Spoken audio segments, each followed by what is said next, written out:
This is your Toronto real estate market update for February 2024. And all I can say is the last 30 days, so January 2024, there has been an increase in sales, a decrease in inventory, and the fixed rate, mortgage rate, decreased as well, and the market has fired up.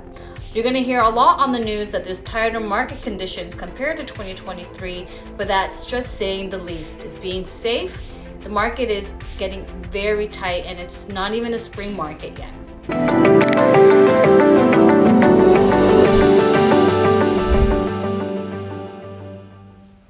Hi, I'm Allia Akkad. I'm a Toronto real estate broker that lives, works, and plays in the GTA. And I'm the creator of Living in the Greater Toronto Area. So if you or anyone you know are looking to buy or sell your home this year, please reach out and I'll be more than happy to guide you through into the right direction and to navigate this ever-changing platform that we call the Toronto real estate market. In this video, which I make on a monthly basis, I discuss the Toronto real estate market and the Hamilton-Burlington market to keep people up to date and informed, and in hopes that I can help them make the right and best decision for them with by eliminating any surprises and setting the right expectations. Over the past 30 days alone, so the past month, January, any new listings that came to market that are turnkey and are priced right sold within a week, and some with multiple offers. Pricing didn't exactly go above asking price, but we've seen and starting to see that pricing is going up by smaller increments than what we've seen in the past. With that said, this is resulting in higher market conditions when compared to the same period last year and even just a couple of months ago when no properties were selling, even the priced right ones. So simply put, we've had a positive start to 2024 and we're only in February. So the Bank of Canada expects the rate of inflation to go down as we move throughout the year, which is the reason why interest rates have gone bananas to begin with. With inflation receding, this would support lower interest rates and lower interest rates will just give buyers more confidence to move back into the market and start buying homes again. As home buyers were sitting on the sidelines in the last quarter of 2023, which only adds fuel to their already high demand that we are seeing in many, if not all, of the Toronto real estate markets currently, which is evident in the multiple offers we are already seeing and lineups out the door in every open house. At least for my listings anyway. All my listings have had multiple showings and multiple offers, selling a little over asking, but still selling fast and selling quick. And also I'm showing buyers around the Peel region and Halton region, and all those homes are having a rotating door of showings and more than one or two offers on the table. Good news for first-time home buyers, though, as they are currently facing higher than average rent rates, they would surely benefit from the less mortgage rates, making the move to new home ownership a lot more affordable than renting. There were 4,223 sales reported through TREB's MLS system in January 2024, which is an increase of more than 1/3 compared to last January. A number of new listings were also up year over year, but by lesser than the annual rate, which is approximately 6%. Stronger sales growth relative to listings suggest buyers experienced a high market condition compared to a year ago, when inventory levels climbed and buyers stayed on the sidelines, resulting in less sales and more room for price decreases. On a month-per-month seasonal adjusted basis, both sales and new listings are up. Sales also increased more than listings, which means market conditions have tightened relatively since December 2023. On a month-to-month seasonal adjusted basis, both sales and new listings are up. Sales also increased more than listings did, which means tighter market conditions. And this is just since December, and we're only in February.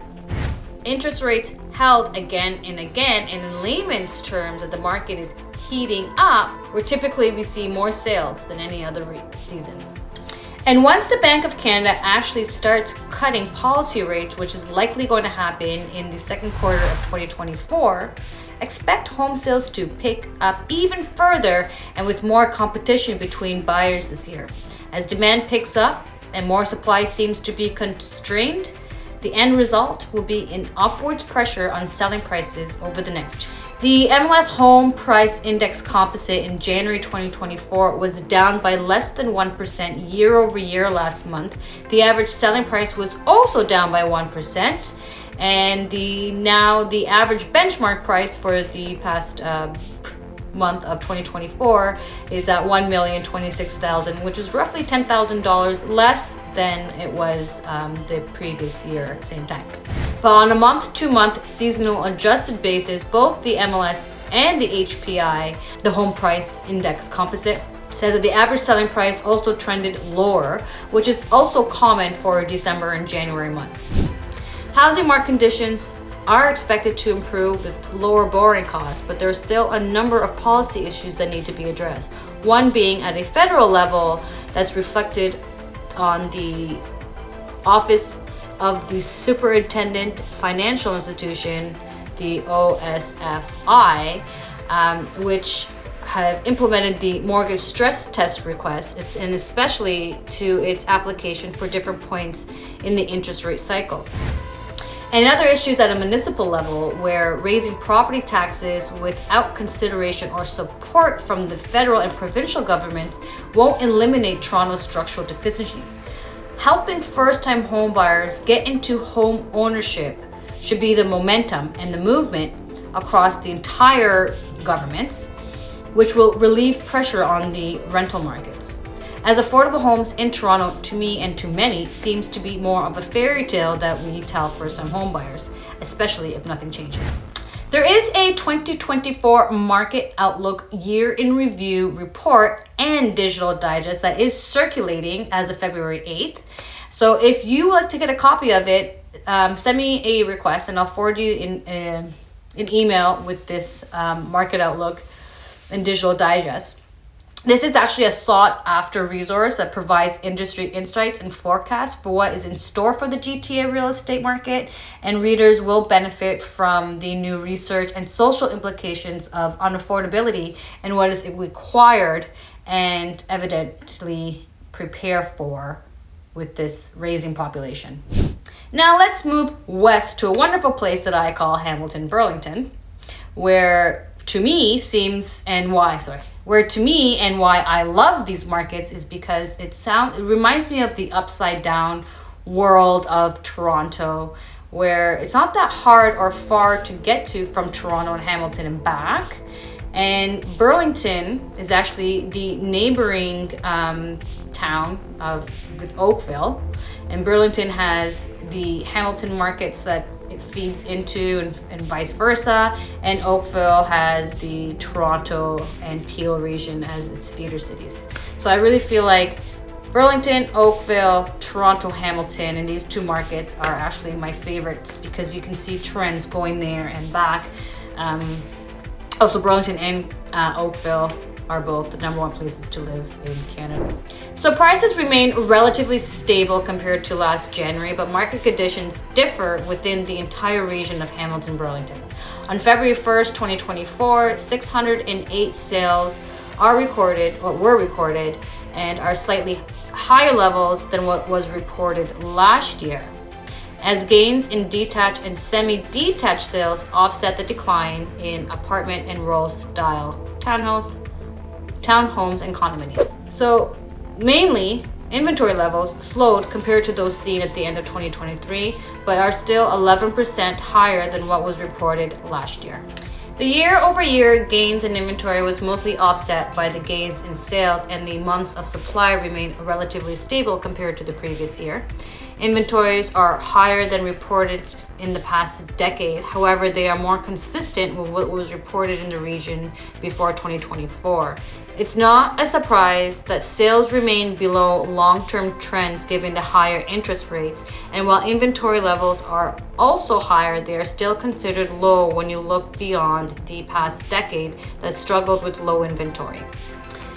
With that being said, the benchmark price in January totaled $809,000 in the region, which is slightly higher than last month, where we saw it being in the high 700s. So there has been an increase in price in the past 30 days in the Hamilton-Burlington region.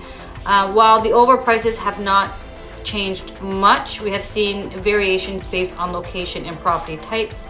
I've been noticing myself when I'm showing properties in Hamilton, in the Burlington area, if it's priced right to begin with and is a nicer new modern style home, they would actually sell for asking price or a little bit more. The region's relatively tighter market conditions in Hamilton and Burlington has kept home prices stable, but with interest rates decreasing later this year, I do have a feeling that even in Hamilton, we're gonna start seeing a large price increase. So there you have it, your monthly market report for the GTA in Hamilton, Burlington. If you want more of an in-depth market information, especially when it comes to your market and your home type that you like to own or sell, I'll be more than happy to create a report specifically created to you and your needs. All you have to do is comment, text, email, or simply call me and I'll take care of the rest. And if you found this video helpful, please give it a thumbs up and subscribe to keep up to date with living in the Greater Toronto area and never miss another market update. Thank you for watching, and I look forward to hearing from you soon.